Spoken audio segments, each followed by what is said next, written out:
Praise the Lord. இன்றைக்கான வசனம், ஒருவன் தான் ஏதேனும் ஒன்றை அறிந்தவன் என்று எண்ணிக்கொள்வானானால், ஒன்றையும் அறிய வேண்டிய பிரகாரமாக அவன் இன்னும் அறியவில்லை.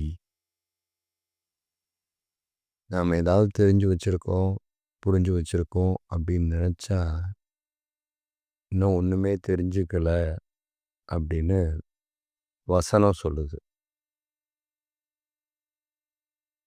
அப்ப நம்ம இவ்வளோ நாள் அறிஞ்சது என்ன? தெரிஞ்சது என்ன?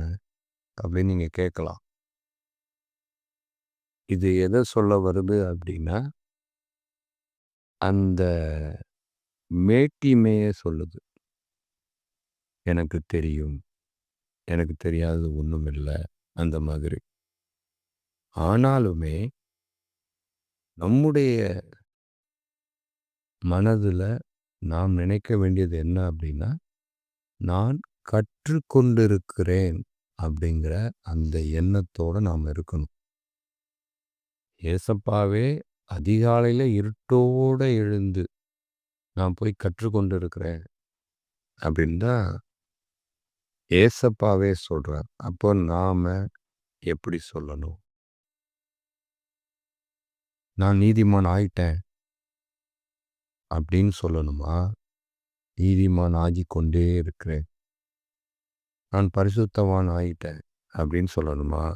பரிசுத்தவான் ஆகிக்கொண்டே இருக்கிறேன் அப்படின்னு சொல்லணுமா? நான் ரட்சிக்கப்பட்டிருக்கேன்னு சொல்லணுமா? ரட்சிக்கப்பட்டு கொண்டு இருக்கிறேன்னு சொல்லணுமா? இப்படி ஒவ்வொரு விஷயத்திலையும் நம்ம ஆராய்ந்து பார்க்க வேண்டியிருக்கிறது. நான் அன்பா இருக்கிறேன் அப்படின்னு சொல்றது சரியா? அன்பா இருந்து கொண்டே இருக்கிறேன் அப்படிங்கிறது சரியா? இதெல்லாம் சும்மா வாயின் வார்த்தையில பேசல. வசனம் அதான் சொல்லுது. நீதிமான் இன்னும் நீதிமானாகட்டும். பரிசுத்தவான் இன்னும் பரிசுத்தவானாய் மாறட்டும். அசுத்தம் ஆன காரியங்களை செய்கிறவன், அக்கிரம காரியம் இன்னும் அக்கிரம் செய்யட்டும். அதுக்கு ஒரு முடிவு இல்ல. அந்த முடிவு எப்போ வருதுன்னா, நியாய தீர்ப்புல தான் வருது. அதுவரைக்கும் அது தொடர்ந்து கொண்டே தான் இருக்குது. இன்னொன்னு நம்முடைய ஆயுசு நாட்கள் வரைக்கும். அப்போ ஈஸியா நம்ம இத சொல்லி முடித்துக்கொள்ள முடியாது. நான் பைபிள் ஒரு தடவ வாசிச்சிருக்கேன், 2 தடவ வாசிச்சிருக்கேன். நான் பைபிள படிச்சு முடிச்சுட்டேன் அப்படின்னு சொல்ல முடியாது. நான் பைபிள மெடிடேட் பண்ணிக்கொண்டே இருக்கிறேன். சரி, வேதத்தின் மகத்துவங்கள, ரகசியங்கள அறிந்து கொண்டேன்னு சொல்ல முடியுமா? அறிந்து கொண்டே இருக்கிறேன். கற்றுக்கொண்டே இருக்கிறேன். அதுதான் இங்க சரியா இருக்கும்னு நான் நினைக்கிறேன். வசனமும் அதுதான் சொல்லுது. நீ தெரியும்னு நெனச்ச அப்படின்னா ஒண்ணுமே இல்லப்பா. உனக்கு இன்னும் தெரியலன்னு அர்த்தம். நீ எதையும் தெரிஞ்சுக்கலன்னு அர்த்தம். இப்ப இங்க தான் பிரச்சனையா இருக்கு. நமக்கு ஒரு சில வசனங்கள் தெரிஞ்சிருந்தாலோ, ஒரு சில வெளிப்பாடுகள் ஆண்டவர் கொடுத்திருந்தாலோ, நாம என்ன நெனச்சுடுறோம் அப்படின்னா, நமக்கு எல்லாமே தெரியும். அப்போ ஒரு ஊழியக்கார் பேசினாலும் சரி, இல்ல ஒரு மூப்பர் பேசினாலும் சரி, இல்ல யாராவது பேசினாலும் சரி, அதை நமக்கு ஏற்றுக்கொள்ள மனதில்லை. ஏன்னா நமக்கு தான் தெரியுமே, இவங்க என்ன புதுசா சொல்லிற போறாங்க, அப்படின்ற ஒரு எண்ணம். ஆனா வசனம் சொல்லுது, அப்படி நினைக்காத. இது முடிவு இல்ல. இது ஆரம்பம். இது தொடர்ந்து கொண்டே இருக்கும். முடிவு ஒண்ணு உன்னுடைய வாழ்க்கையின் முடிவா இருக்கலாம். இல்ல வருகையின் முடிவா இருக்கலாம். அதுவரைக்கும் நீ தொடர்ந்து பயணம் செய்து கொண்டே இருக்கணும். பாதியில எல்லாம் நிறுத்த முடியாது. வேதத்திலே பாருங்க, கோலியாத்து அவன் சண்டையில பயிற்சி பெற்றவன். ஆயுதங்களை எப்படி கையாளணும்னு அவனுக்கு தெரியும். பக்கா ட்ரெயின் பண்ணப்பட்டவன். நல்ல பலவான், ராட்சசன் இப்படி எல்லாவற்றையும் அவன் வைத்துக்கொண்டு, அவன் தாவீதிடத்துல யுத்தம் பண்ண வந்தான். சில இடத்துல யுத்தம் பண்ண வந்தான். கடைசியா தாவீதுக்கும் கோலியாத்துக்குமான அந்த யுத்தம் தொடங்குது. கோலியாத்தோட தாட் என்ன? எனக்கு எல்லாம் தெரியும். நான் நல்லா ஆயுதங்களை எப்படி கையாளணுங்கிறத பயிற்சி பெற்றிருக்கிறேன். நான் ட்ரெயின் ஆயிருக்கேன். நல்ல பலவான். என்னால் எப்படி வீழ்த்தணுன்றது தெரியும் அப்படின்னு ஒரு கான்ஃபிடென்ட்டோட கோலியாத் இருந்தான். ஆனால் அது பத்தாது அப்படிங்கிறது நமக்கு தெரிஞ்சது. சின்ன தாவீது கோலியாத்தை வீழ்த்த முடிஞ்சது. காரணம், தாவீதுக்கு நான் கற்றுக்கொண்டு இருக்கிறேன்ற அந்த எண்ணம் இருந்துச்சு. எனக்கு எதுவும் தெரியாதுன்ற அந்த எண்ணம் இருந்துச்சு.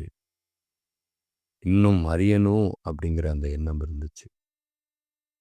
இன்னும் ஆண்டவரிடத்துல நான் இன்னும் நிறைய கற்றுக்கொள்ள வேண்டியிருக்கு, அறிந்து கொள்ள வேண்டியிருக்கு அப்படின்னு புரிந்ததுனால, ஒருவேளை நான் கற்றிருக்கிறேன், தெரிந்திருக்கிறேன் அப்படின்னு தாவீது நினைத்திருந்தா, தாவீது தன் சுயபலத்தினாலே கோலியாத்தை மேற்கொண்டிருப்பான். ஆனால் அந்த இடத்துல தாவீது கர்த்தரை முன்பாக வைத்து மேற்கொண்டதற்கு காரணம் என்ன?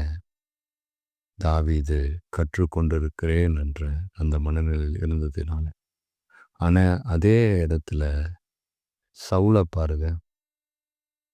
சவுல் யுத்தம் பண்ண போல ஒழிஞ்சிட்டார். காரணம் என்ன? சவுலின் சுயபலத்தை நம்பி. அவ்வளோதான், நமக்கு முடிஞ்சிருச்சு, நம்ம இவ்வளோதான், நம்ம தெரிஞ்சு வச்சுருக்கோம், நம்மளால் யுத்தம் பண்ண முடியாது, கோலியாத்தெல்லாம் எதிர்த்து யுத்தம் பண்ண முடியாது அப்படின்னு நமக்கு தான் தெரியுது இது முடியாது. ஏன்னா சவுலின் பலத்தை நம்பினான், கர்த்தரை நம்பலை. அதனால சவுல் யுத்தம் பண்ணலை. பார்வோன் அதே போல தான். நான் எகிப்துக்கே பார்வோன், எனக்கு தெரியாதா யாரை விடுவிக்கணும் விடுவிக்கக்கூடாதுன்னு? நான் விடுவிக்க மாட்டேன் அப்படின்னு ஒவ்வொரு தடவையும் தன்னுடைய இருதயத்தை கடினப்படுத்தும் போது பலவிதமான இழப்புகளை அந்த பார்வோன் சந்தித்தது மாத்திரமில்லை, அவனால் அவனுடைய ஜனங்களும் சந்தித்தாங்க. காரணம் தெரியும், புரியும். இந்த மேட்டிமை, அந்த எண்ணம் மட்டும் நமக்கு வந்துடக்கூடாது. ஆனால் ஒரு சில நேரங்கள் அப்படியே எட்டி பார்க்கும். சாத்தான் அப்படியே இருதயத்தில் போடுவான், வாயில் போடுவான், சிந்தையில் போடுவான். உனக்கு தான் தெரியுமேப்பா, உனக்கு தெரியாதே அவங்க சொல்லிட போகிறாங்க அப்படின்னு. அந்த எண்ணத்துக்கு மாத்திரம் நாம் இடம் கொடுத்துடவே கூடாது. அதுதான் இந்த வசனம் சொல்லுது.